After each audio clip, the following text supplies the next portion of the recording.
Hello friends, आपके अपने YouTube channel में आप सबका स्वागत है। हमारे इस यूट्यूब चैनल में हमने जो नया सेगमेंट चालू किया है, जिसमें हम जो जीटीयू के बी फर्स्ट ईयर के जो स्टूडेंट है उसका जो बेसिक इलेक्ट्रिकल इंजीनियरिंग सब्जेक्ट है BEE, उसका जो एसी सर्किट का चैप्टर है, यूनिट है, उसके बारे में हम यहाँ पे डिस्कस कर रहे हैं। आज के इस वीडियो में BEE का एसी सर्किट का पार्ट 2 जो है वो हम देखेंगे, जिसमें हम एसी वोल्टेज का generation, construction and working of single loop alternator, so ये दो टॉपिक जो है उसके बारे में हम यहाँ पे डिस्कस करेंगे। सो आइए फ्रेंड्स, वीडियो की शुरुआत करते हैं। तो सबसे पहले हम यहाँ पे देखें तो generation of AC voltage, the generator which generate a purely sinusoidal alternating voltage are called alternators. That means जो जनरेटर है, जो pure sinusoidal waveform, sinusoidal alternating voltage जो जनरेटर जनरेट करता है, उसको हम अल्टरनेटर कहते हैं। साथ में यहाँ पे the basic principle of N AC generation is the Faraday's law of electromagnetic induction. तो यहाँ पे हम एसी का जनरेशन देख रहे हैं। तो एसी जनरेशन के लिए जो बेसिक प्रिंसिपल जो यूज हो रहा है, that is the Faraday's law of electromagnetic induction.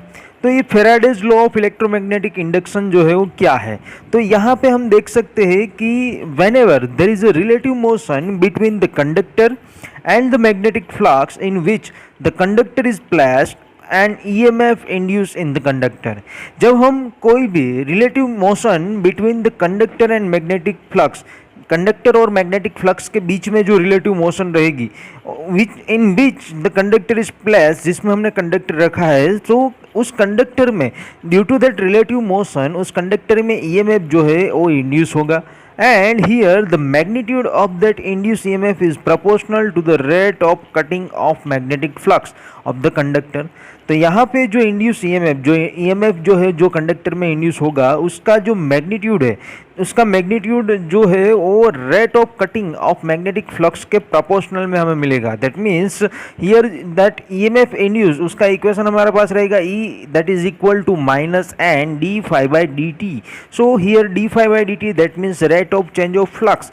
तो जो EMF जनरेट होगा, उस EMF का मैग्नीट्यूड, कितना फ्लक्स, कितना मैग्नेटिक फील्ड जो है, फ्लक्स जो है वो कट हुआ है, उसमें कितना चेंज हुआ है, उसके ऊपर वो डिपेंड करेगा। साथ में ही फ्रेंड्स यहाँ पे जो सिंगल लूप अल्टरनेटर है, उसका कंस्ट्रक्शन आपको दिया हुआ है।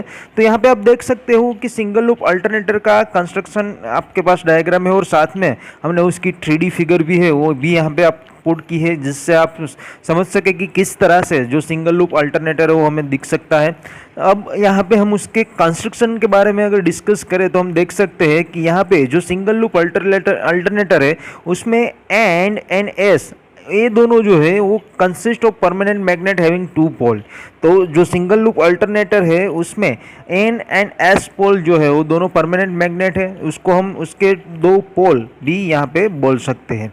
साथ ही में फ्रेंड्स हम यहाँ पे देख सकते हैं कि यहाँ पे जो हाईलाइट किया हुआ है वो one kind of a singleton rectangular coil and is kept near to the permanent magnet. तो यहाँ पे जो एन एंड एस जो हमारे परमानेंट मैग्नेट है, उसके नियर, उसके बीच में जो एक रेक्टेंगुलर कोयल है, उसको यहाँ पे प्लेस की गई है।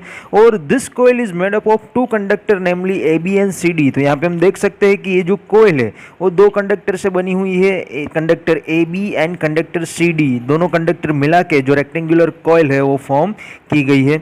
और साथ ही में the coil is place that it can be rotated about its own axis. तो यहाँ पे जो उसकी एक्सिस है, जिसको यहाँ पे शाफ्ट हमने बोला हुआ है, तो कोयल को हम इस तरह से दोनों परमानेंट मैग्नेट के बीच में इस तरह से रखेंगे कि जिसके जैसे जो कोयल है वो कोयल अपनी शाफ्ट, अपनी एक्सिस पे रोटेट हो सके। साथ ही में यहाँ पे हम देख सकते हैं कि दोनों R1 and R2 that are the slip rings and they are also rotating members of the alternator. जो यहाँ पे आप देख सकते हो R1 एंड R2 वो दोनों स्लिप रिंग्स है, और इस स्लिप रिंग जो है वो दोनों रोटेटिंग मेंबर है। दैट मीन्स जिस तरह से जो रेक्टेंगुलर कोयल है वो मूव करेगी, उसके हिसाब से शाफ्ट के साथ ये दोनों स्लिप रिंग जो है वो कनेक्टेड है, तो स्लिप रिंग भी उस कोयल के साथ रोटेट करेगी। That means they are also a rotating member of the alternator. और साथ ही में यहाँ पे हम देख सकते हैं कि B1 एंड B2 दो ब्रशेज हमें यहाँ पे दिखाई दे रहे हैं कंस्ट्रक्शन में, जो स्लिप रिंग पे रेस्ट कर रहे हैं। तो यहाँ पे this brushes are stationary and making contact with the slip ring. दोनों ब्रशेस B1 एंड B2 है, this both brushes are stationary, वो यहाँ पे कोयल के साथ रोटेट नहीं होंगे, स्टेशनरी है। और उसका यूज़ क्या है, तो वो दोनों ब्रशेस जो है वो स्लिप रिंग के साथ कांटेक्ट बनाए रखेंगे, जिससे जो करंट जो है जो स्लिप रिंग्स में हमें मिलेगा, उस स्लिप रिंग के करंट को हम वहाँ से कलेक्ट करके उसको हम लोड या यहाँ पे जो गैल्वेनोमीटर हमने कनेक्ट किया है वहाँ तक हम पहुँचा सके। और फ्रेंड्स यहाँ पे कंस्ट्रक्शन तो हमने देख लिया, साथ ही में उसका वर्किंग देखते हैं कि किस तरह से ये जो सिंगल लूप अल्टरनेटर है वो वर्क करेगा, किस तरह से सिंगल लूप अल्टरनेटर में हमें जो प्योर एसी सिन्यूसोइडल जो वोल्टेज है वो मिलेंगे। तो यहाँ पे उसके लिए हम उसका वर्किंग देखें तो वर्किंग ऑफ एन अल्टरनेटर, तो यहाँ पे हम देख सकते हैं the coil is rotated in anti-clockwise direction while rotating the conductors AB and CD cut the line of flux of permanent magnet। तो यहाँ पे EMF जनरेट करने के लिए हमारे पास जो कोयल है उसको हमें एंटी क्लॉकवाइज डायरेक्शन में रोटेट करना होगा, और यहाँ पे हम एंटी क्लॉकवाइज डायरेक्शन में इसको रोटेट करेंगे तो जो कोयल के दो कंडक्टर है AB and CD, that both conductor the line cut that line of flux of permanent magnet. तो दोनों जो परमानेंट मैग्नेट की मैग्नेटिक फील्ड है, मैग्नेटिक फ्लक्स है, उसको ये दोनों कंडक्टर कट करेंगे। For that due to the Faraday's law of electromagnetic induction, तो Faraday's law of electromagnetic induction जो हमने देखा उसके कारण जो ईएमएफ है वो ईएमएफ इन कंडक्टर में इंड्यूस होगा, and the magnitude of the induce EMF depends on the position of the coil in the magnetic field. तो यहाँ पे जो ईएमएफ इंड्यूस होगा उसका जो मैग्नीट्यूड है वो किस पर डिपेंडेंट होगा, तो वो जो मैग्नीट्यूड है वो कॉइल की जो पोजीशन है मैग्नेटिक फील्ड में, उस पोजीशन में a magnitude of that induced EMF that depends on the position of the conductor or coil in the magnetic field।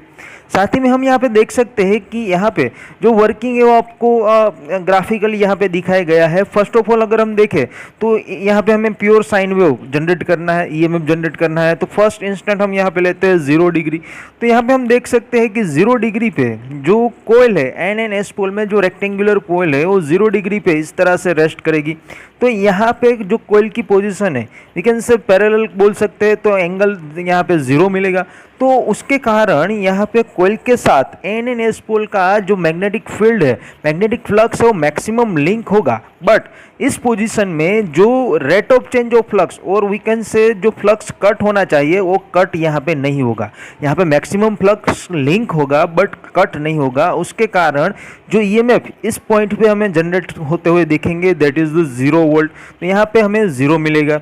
और अगर हम इस कॉइल को एंटी क्लॉकवाइज डायरेक्शन में घुमाते हैं और घुमाते घुमाते उसका एंगल 0 से 90 डिग्री तक हम ले जाते हैं, तो at theta is equal to 90 degree उसमें जो कॉइल की पोजीशन है वो आपको यहाँ पे दिखाई गई है। इस तरह से कॉइल की पोजीशन हमें रहेगी। तो यहाँ पे NNS कॉइल के बीच में NNS मैग्नेट के बीच में अगर कॉइल की पोजीशन 90 डिग्री पे रहेगी तो उस वक्त पे जो फ्लक्स जो है, जो मैग्नेटिक फील्ड है वो मैक्सिमम कट होगा। That means d∅dt, value of d∅dt is maximum, so the EMF generated that is also maximum and positive. अगर हम आगे बढ़े तो 90 से 180 तक अगर हम इस कोयल को रोटेट करते हैं, तो अगर कोयल एग्जैक्टली 180 डिग्री पर रहेगी तो उसकी पोजीशन इस तरह से, जिस तरह से यहाँ फिगर में आपको दिखाई गई है उस तरह से हमें देखने को मिलेगी। इस पोजीशन में जो कोयल है वो फिर से हम बोल सकते हैं कि जो फर्स्ट इंस्टेंट था थीटा इज इक्वल टू 0 उसके तरह ही यहाँ पे कोयल आपको मिलेगी, कि जिससे कॉइल के साथ maximum field, maximum flux link तो होगा बट यहाँ पे फ्लक्स कट नहीं होगा। तो उसके कारण इस वक्त पे, इस पोर्शन पे, इस इंस्टेंट पे जो EMF जनरेट होगा दैट इज 0 अगेन। अगर हम आगे बढ़े तो अगर हम 180 से 270 तक जाए तो theta is equal to 270 degree पर कॉइल की जो पोजीशन है वो हम यहाँ पे देख सकते हैं। इस तरह से कुछ हमें देखने को मिलेगी। इस वक्त पे यहाँ पे कॉइल जो है वो मैक्सिमम फील्ड को कट करेगा, मैक्सिमम फ्लक्स को कट करेगा, बट उसकी डायरेक्शन के हिसाब से जो EMF जनरेट होगा वो मैक्सिमम होगा, बट नेगेटिव मैक्सिमम EMF हमें देखने को मिलेगा। तो यहाँ पे हमने नेगेटिव मैक्सिमम EMF का जो पॉइंट है वो हमने दिखाया है। अगर हम 270 से 360 डिग्री तक आगे बढ़े तो at the point of at the theta that is equal to 360 degree again जो कोयल की पोजीशन है वो फर्स्ट इंस्टेंट की तरह हमें देखने को मिलेगी। यहाँ पर भी कोयल के साथ जो फ्लक्स, जो फील्ड लिंक होगा दैट इज मैक्सिमम, बट कोई भी rate of change of flux हमें देखने को मिलेगा नहीं। तो यहाँ पे भी जो वोल्टेज जनरेट होगा दैट इज 0 वोल्ट। तो इस तरह से अल्टरनेटर जो है हम इस 5 इंस्टेंट में अल्टरनेटर का वर्किंग जो है हम एक्सप्लेन कर सकते हैं। और यहाँ पे जो आपको साइन वेव दिखाया गया है, तो इस 5 इंस्टेंट पे अलग अलग इंस्टेंट पे साइन वेव की मैग्नीट्यूड जो है हमें इस तरह से 0 पॉजिटिव 0 मैक्सिमम नेगेटिव 0 इस तरह से हमें मिलेगी। तो इस तरह से हम अल्टरनेटर का जो वर्किंग है वो वर्किंग हम एक्सप्लेन कर सकते हैं। सो फ्रेंड्स, यहाँ पे हमने अल्टरनेटर का जो वर्किंग है वो ग्राफिकली तो हमने एक्सप्लेन करने की ट्राई की, हमने समझने की ट्राई की, बट साथ ही में इसको इंटरेस्टिंग बनाने के लिए यहाँ पे मैंने एक एनिमेशन पुट किया है। आप देख सकते हैं कि यहाँ पे जिस तरह से हमने अभी अल्टरनेटर का जो वर्किंग समझा उसके हिसाब से ही जो कोयल है वो कोयल एन एन एस पोल जो है उसके बीच में कोयल रोटेट हो रही है।